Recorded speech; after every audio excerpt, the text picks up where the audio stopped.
le tableau Adelita et Pancho Villa Frida de Frida Kahlo de 1927.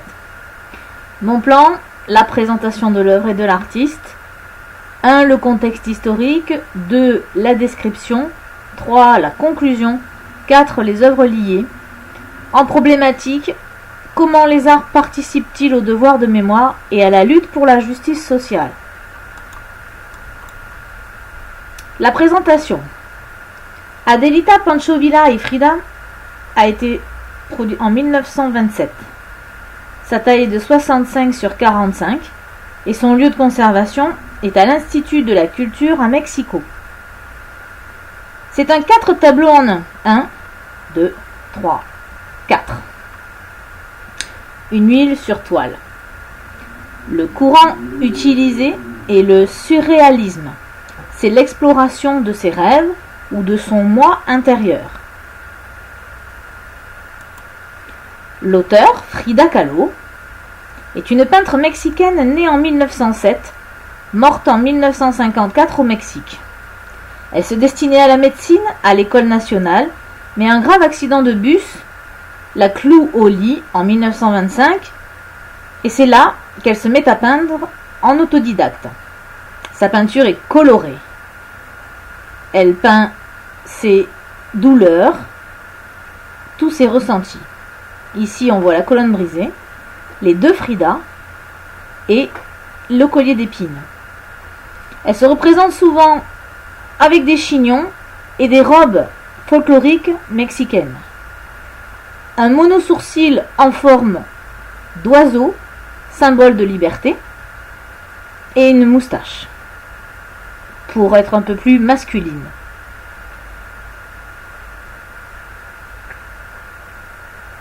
En 1928, elle s'engage pour le Parti communiste.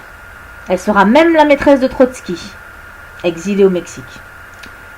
En 1929, elle épouse le peintre connu Diego Rivera, communiste aussi, et ami de Modigliani et de Picasso. C'est un peintre muraliste au Mexique. Il peint les murs. En 1943, elle dirige l'Académie des Beaux-Arts. Et en 1946, elle obtient le prix national de peinture. Le contexte historique de l'œuvre, c'est la Révolution mexicaine, 1910-1920. L'œuvre a été réalisée 7 ans après la Révolution. Huerta à la tête du pays, les ouvriers et les paysans étaient dans la misère. Pancho Villa ici, général au sud, et Emilio Zapata, général au nord, forment une armée de volontaires dans le peuple, femmes y compris, et elles sont appelées les Adelitas.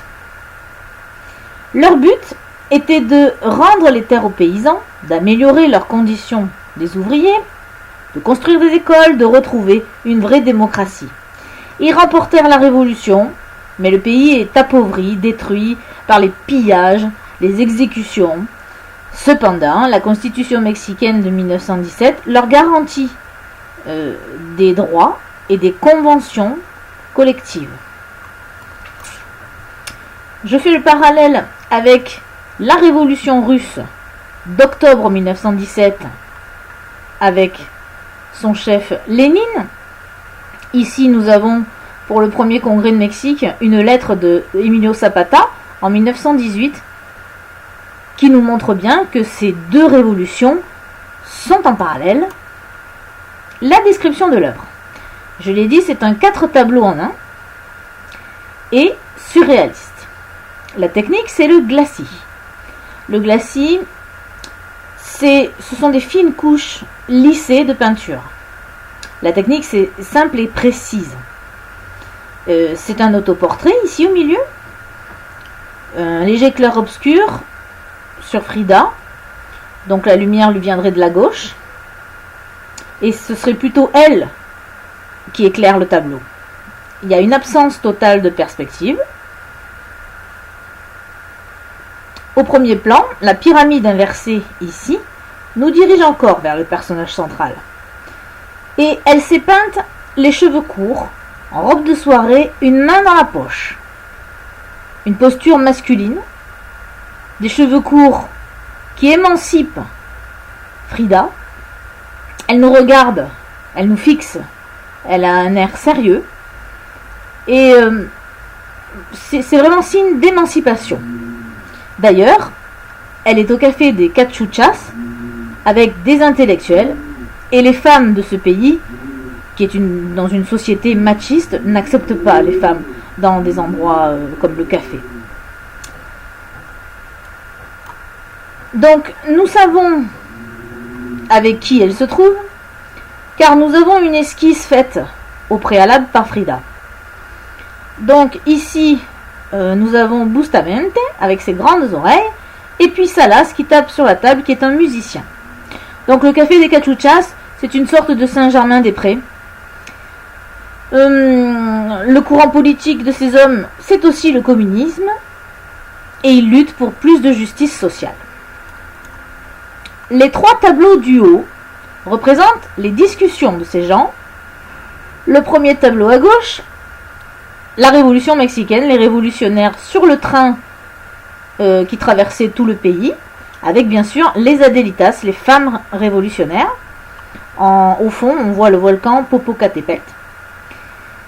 Au milieu, son idole, Frida se positionne en tant que Adelita de Pancho Villa, le chef révolutionnaire ici. Et puis à droite, une structure aux lignes droites et grises, moderne, ce qui laisse entendre que cette révolution nous a apporté le modernisme. La signification, c'est que Frida Kahlo rend hommage aux révolutionnaires mexicains et elle réalise un devoir de mémoire. Elle pousse à continuer encore la lutte pour plus de justice, de modernisme et d'émancipation des femmes. Rappelons qu'au Mexique, les femmes n'obtiendront le droit de vote qu'en 1953, alors qu'en France, 1945. Pour la conclusion, j'aime l'œuvre de Frida Kahlo car elle peint toutes ses émotions. C'est une artiste engagée et passionnée. Elle souhaite rappeler le combat des révolutionnaires qui voulaient plus de justice et leur rend hommage par devoir de mémoire. Elle exprime son désir de lutter encore pour un Mexique plus juste et plus moderne. 3 œuvres lire. Adelita, bien sûr, la chanson connue dans le monde entier de 1914, c'est un corrido du patrimoine mexicain sans auteur.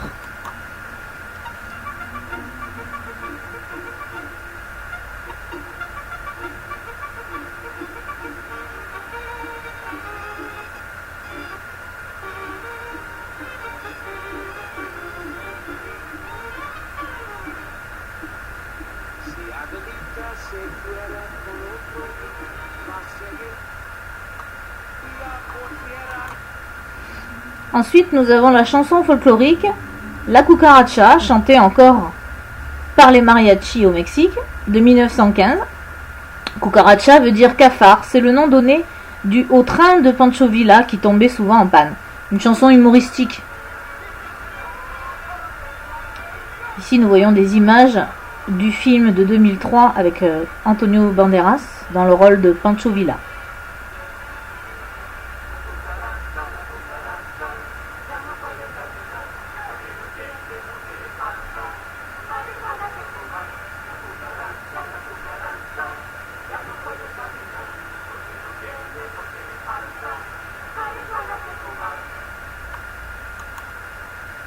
Le film de Frida, de Julie Taymor, avec une durée de 2h03, de 2002, raconte toute sa vie, son mariage avec Diego Rivera, ses douleurs, ses déceptions sentimentales, et c'est un très beau film.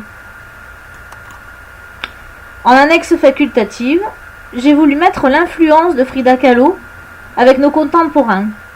Il y a Madonna, par exemple, Givenchy en 2010, Karl Lagerfeld avec Claudia Schiffer ici habillée comme Frida avec des chignons fleuris, mais aussi Jean-Paul Gaultier, regardez, une peinture de Frida et sa mariée de 2007. Le film de Pancho Villa en 2003, avec Antonio Banderas, dans un général aussi généreux que tyrannique. Je vous remercie.